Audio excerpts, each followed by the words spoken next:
एक भक्त थे, उनका नाम था अंगद जी। क्या नाम था? बहुत ध्यान से सुनना।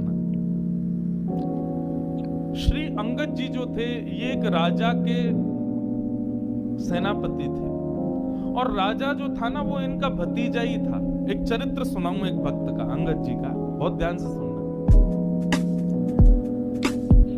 अंगद जी अपनी पत्नी से बहुत प्रेम करते थे, और उनकी पत्नी सत्संग से बहुत प्रेम करती थी। ठाकुर जी की कथा, कीर्तन, वैष्णव वार्ता, इनमें उसकी बड़ी रुचि।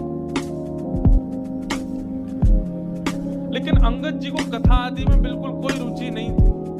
अपनी पत्नी से कहते थे, सुनो तुम खूब कथा सुनो, खूब मंदिर जाओ, जो तुमको करना है करो, पर मुझसे कभी नहीं कहना कि तुम करो, मेरे को कभी नहीं छेड़ना।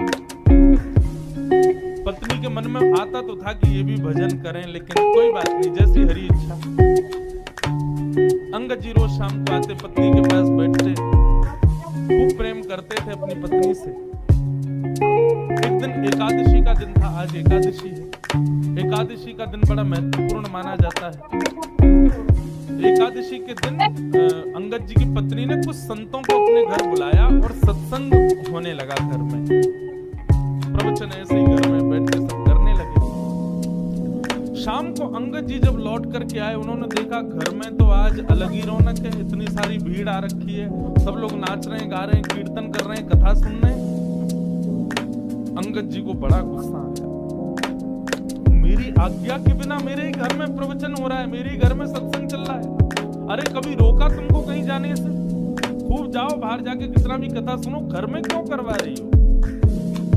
अंगद जी ने जाकर के व्यासपीठ पर वैसे व्यास जी का अपमान कर दिया। बोले कि आपसे हाथ जोड़ के विनती है, तुरंत चले जाइए, ये मेरा घर है, मेरी अनुमति के बिना आप यहाँ कैसे आए?